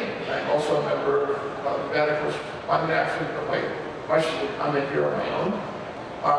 What can I do? What can we do to convince you that nuclear power is safe and clean power and can be used to help the state's climate goals, and that a certain part of renewables, namely biomass, is actually polluting, and we need to take that off of that. So we need to bring in some good science here, and my point is that not that nuclear is better, it's that it's part.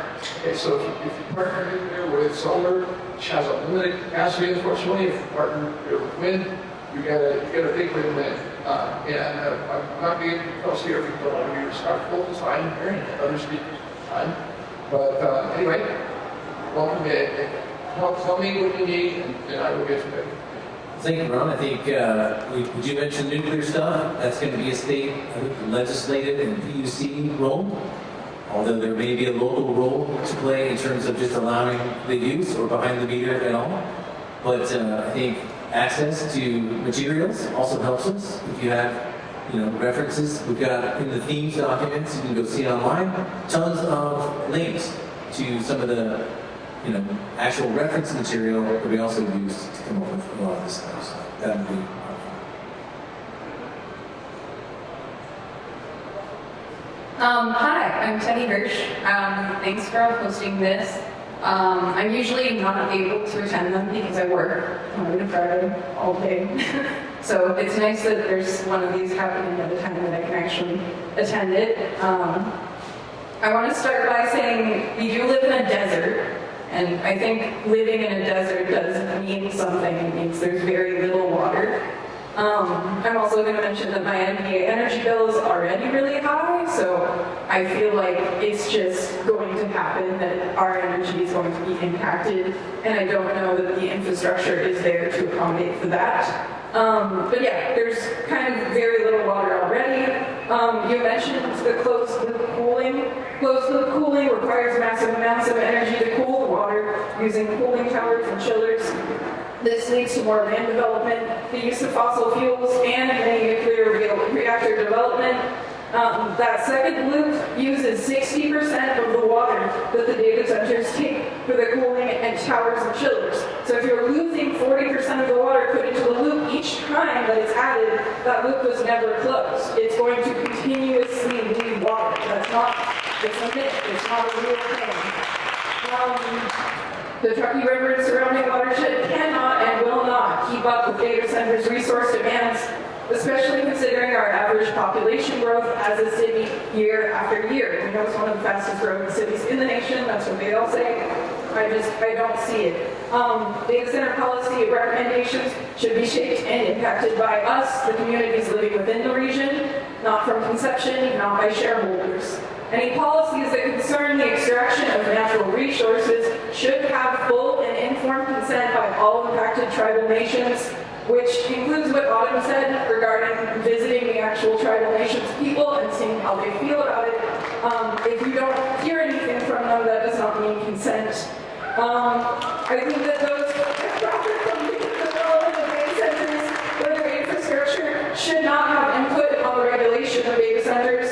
I'd like to add that the Keystone Data Center plans were approved by one of our very own city council members by the name of Kathleen Taylor. She was running for mayor. Thank God she didn't win. Kathleen Taylor works directly with AI and data center developers, and I consider that a conflict of interest when we're talking about city development. Anyways, I guess that brings me to my final question. Why would you entertain something so widely unpopular amongst the general public when you're a representative of the city? Is there a gun to your head? Is it just the money talking? I feel like we saw those charts, and every single one of them, the general public was against it. So I'm just a little confused here. Yeah.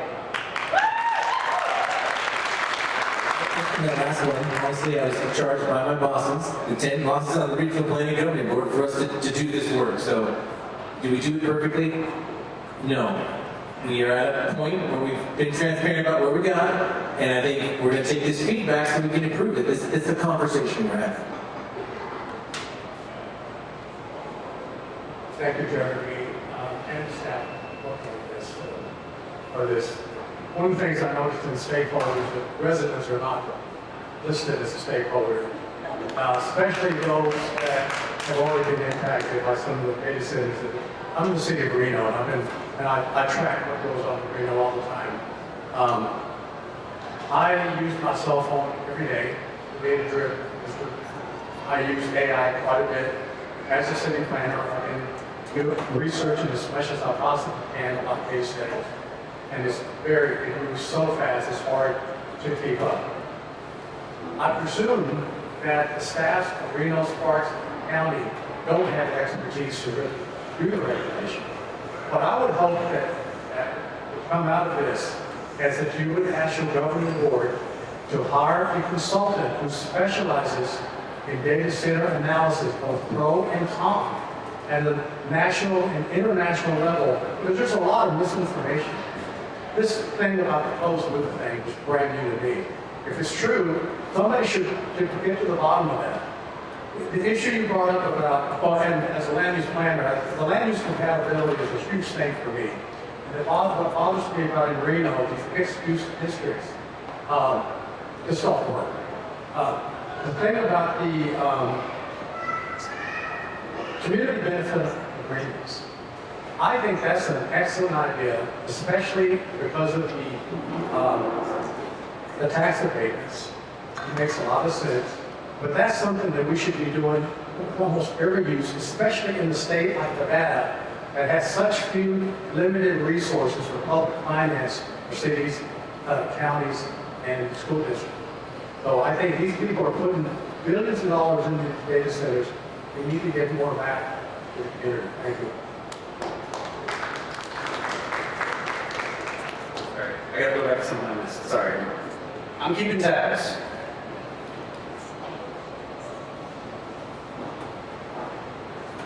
Thank you. Oh my God. Wow. My name is Tyler. Is that you, Tyler, up there? Nice. I think I want to echo something that I think Kathy said at the beginning. It was one of the first slides before I started taking pictures of the slides. You had something like, we can't go by a fixed assumption in planning. Flexible policies. It's talking about uncertainty.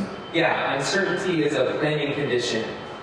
But that same slide, or maybe it was one before it, presupposed that data centers are critical infrastructure. And the question is no longer whether society will need more computing capacity, it almost certainly will. I think I would prefer different premises, like Kathy said. Why is that the assumption that we're going on? I also hear you have a very developed understanding of your job and your agency. And yeah, I hear that you're good at it. I totally believe that. I appreciate the presentation.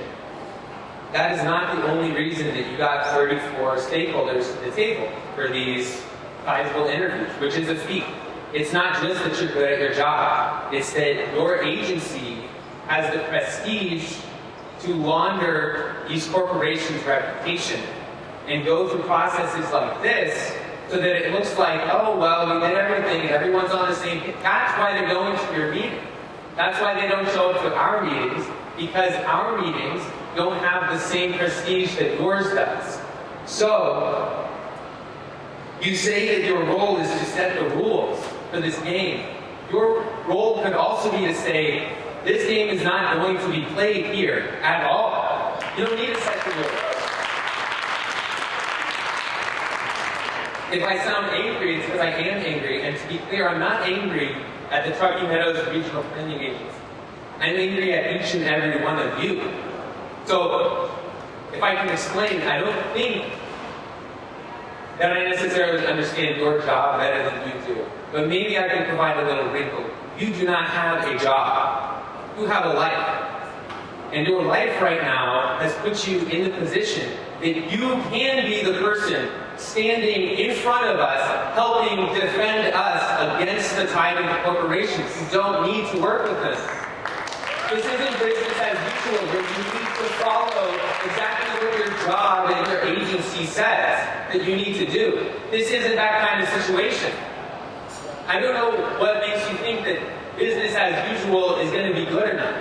I understand you're really good at business as usual. Business as usual is what got us here in the first place.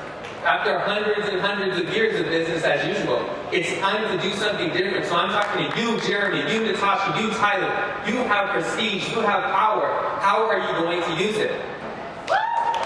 Your recommendation doesn't even be longer than 2 lines. This shit is so complicated, let's just ban them.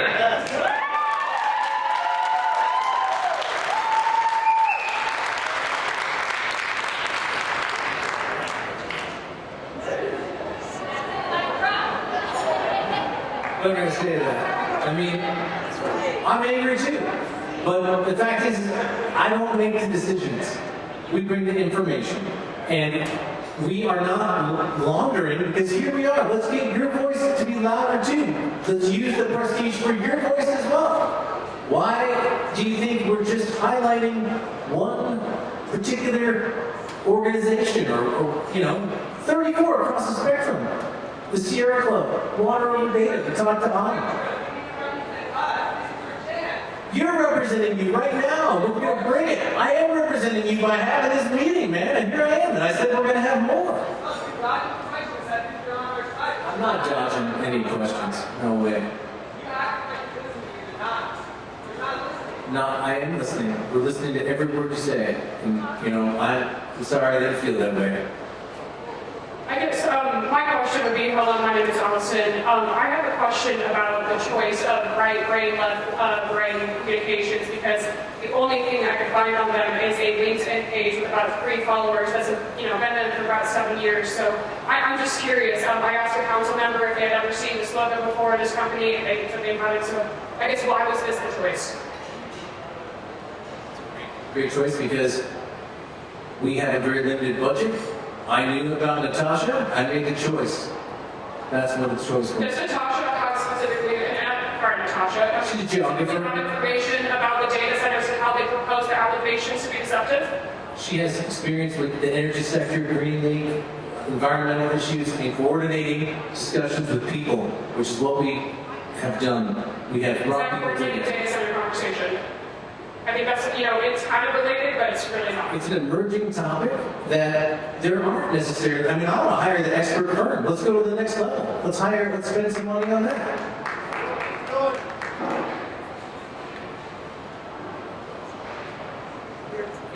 I think you got to recognize that, again, here we are presupposing that we know the answers before we get them, or that we can have the conversation before we do anything. We're at a point, it's going to evolve. All of this is real feedback, and we are listening, and we're going to implement what you're saying. So, let's get another firm if you want. That could be a recommendation directly to our governing board to provide funding to say, we got this far, we learned this, we got feedback, now let's do it again.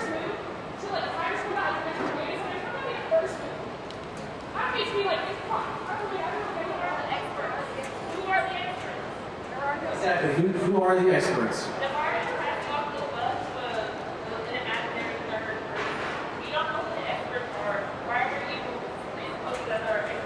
I've never claimed to be a data center expert, but I'm trying in good faith to honestly approach this.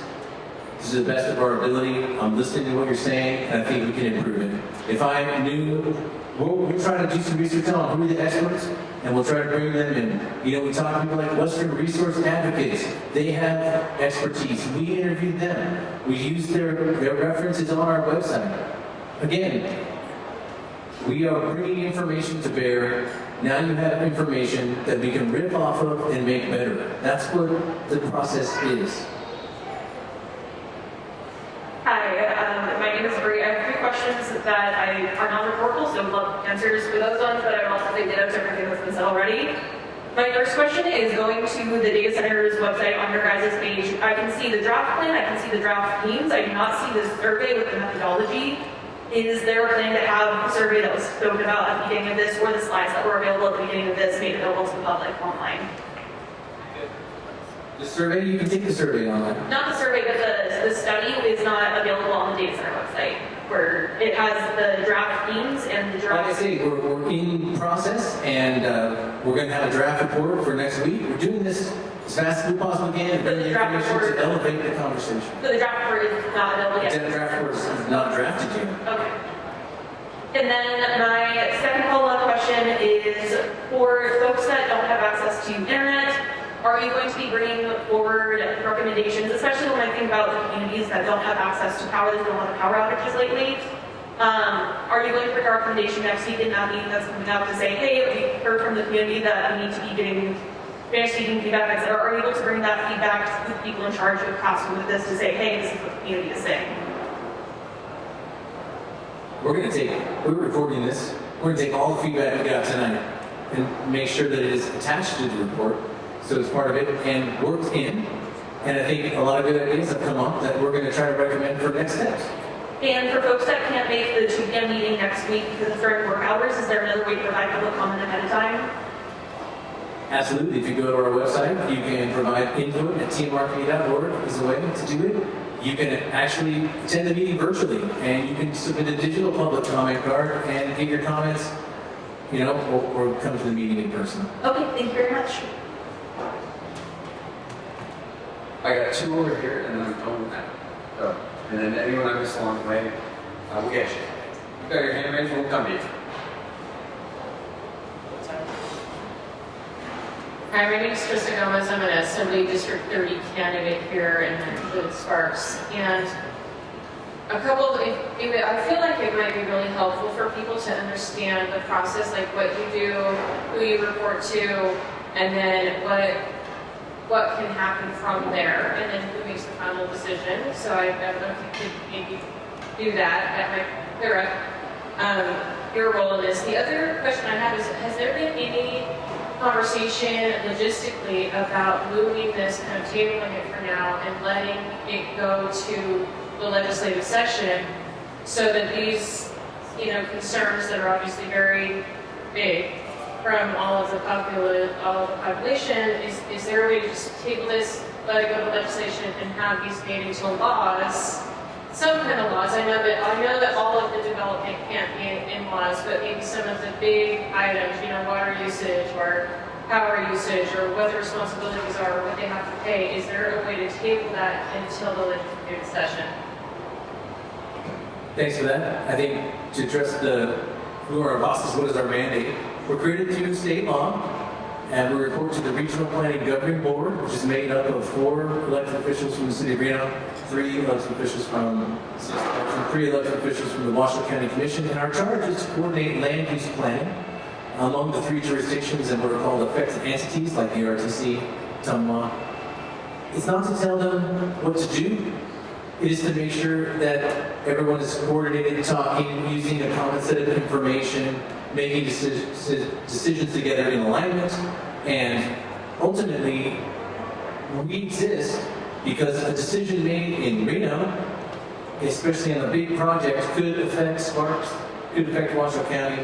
And we want to make sure for big projects, changes to the vision, or what's called projects of regional significance, are looked at by the other jurisdictions, and things that were missed can be identified. So we're a coordinating body, and we have a special limited jurisdiction around master planning and projects of regional significance, which is why one of the recommendations is potentially data centers or megawatt usage or some sort of energy component should become a project of regional significance. And that would mean that there would be another review step in the process for regional planning commissioners or governing board members to weigh in. And they actually make the decisions. We are analysts and recommenders. In terms of tabling it, I think none of what we put out here is like law or policy. These are our first pass draft recommendation ideas from gathering information from all of the participants. I think that's what we were charged to do, was to get that info. I don't know that we want to table that conversation. I think we want to enhance it and get some of these perspectives into it in advance of the legislative session so that it can be a really valuable resource for our legislators who will in turn, actually make the laws. We table the rule setting. Yeah. And I don't control the pace of that, again. We're trying to hurry up and get some vetted ideas out there to help that conversation, but I think, you can see there's divisions, right? Some things get done at the legislature, but there is local control for certain things. And if a jurisdiction, based on all of the feedback, wants to make a decision that's something that's going to help protect residents, especially before another data center comes in, I think that's a good idea. Councilperson Stewart.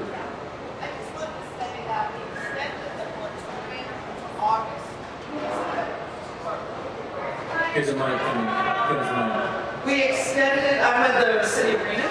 We extended the moratorium through August after the legislative session so that we could work on local issues and then we could work with the legislature from February to June. And then if they came out with any regulations, we could incorporate them during the summer before the moratorium's over. Okay? Get Reno.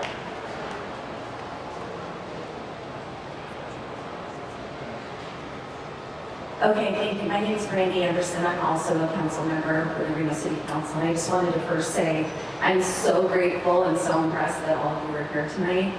This community conversation is really, really important. And even though I'm just also so grateful for you, Dr. Smith, for standing up there and taking the arrows for everyone in the community here, because you have a very unique ability to disarm, but also inform, and that's what we need to do as a community, is be able to gather, hear from everybody, understand what the stakes are for the community and for the people that live here, and we need to do it together. So I know that you're frustrated with the data sample, but we're just getting started.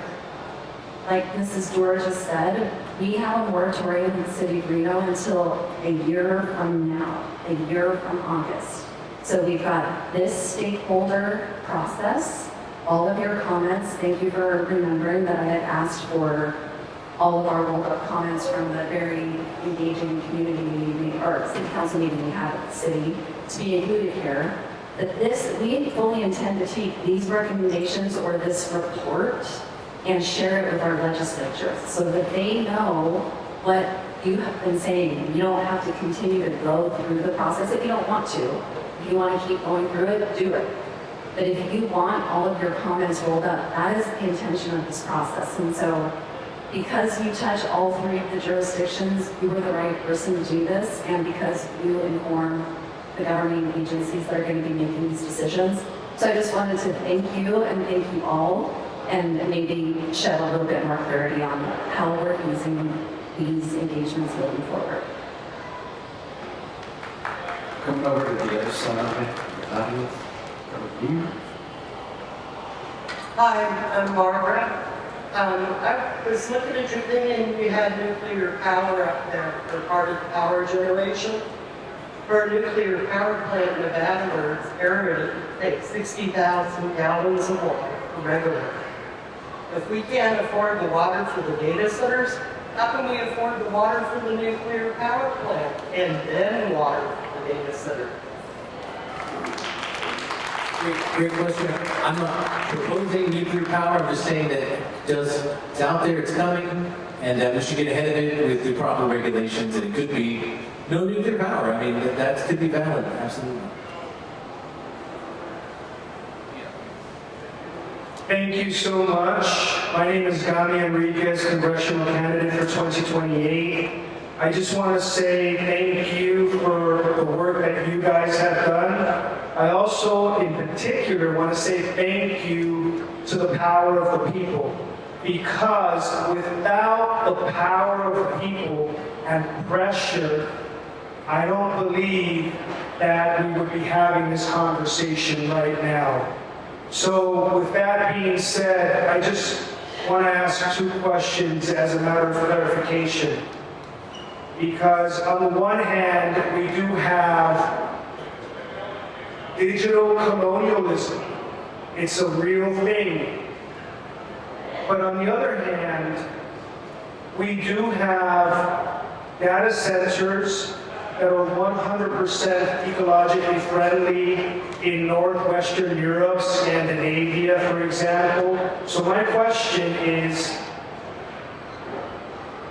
how are you defining, what are the definitions of a data center? Have y'all kind of agreed on what that is? Because if we're taking a survey, but we don't really have clarification on what the data center definition is, then that could potentially be an issue.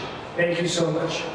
That is in the recommendations to define them, and we have a definition on our website, but I don't think that's holistic enough to solve it. But yeah, I agree.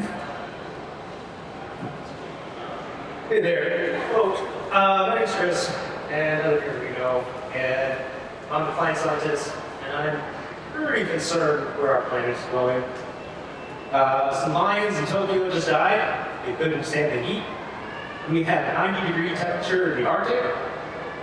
We have a summer heat wave just this year in March, 6 days over 80 degrees here in Reno, fastest warming city in the country, driest state in the country.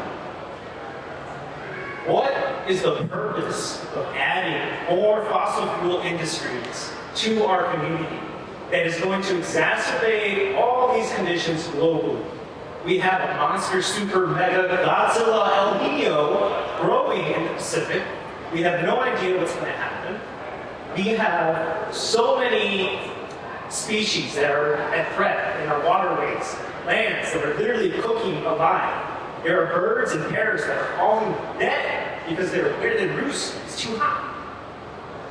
There was a study done by the insurance companies out of the UK that put together the data points for what their industry is facing if climate change continues.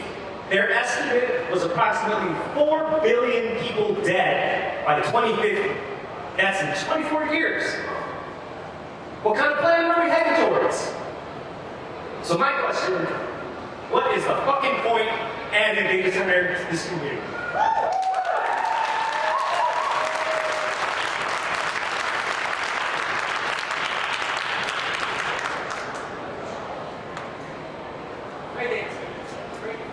I never said I wanted to add data centers to the community. Jeremy. I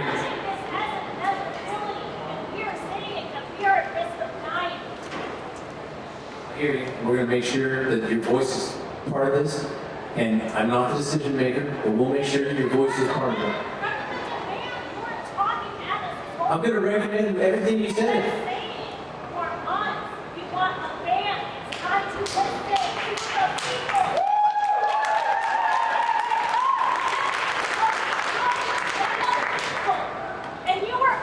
We're listening.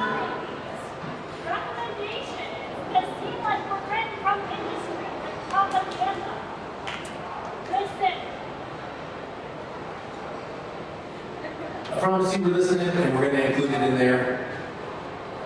I'm listening. I don't have the ability to stop all data centers. I don't have the power. Jeremy, my name is Tom Richter. I have a few things. One is on the way from Lucas Park, many data center as a warehouse.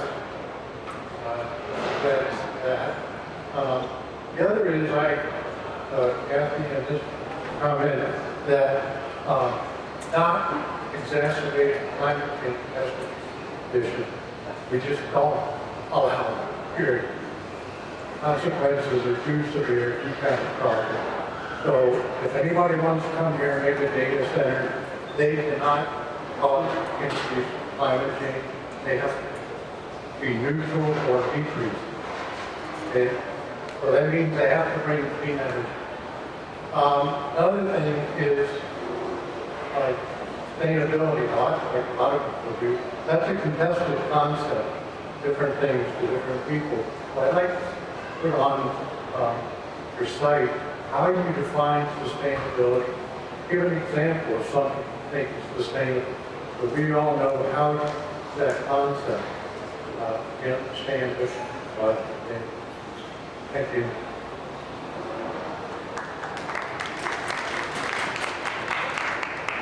You know, we're coming up. I know we got more things you want to say, and I'll hang in there with you guys.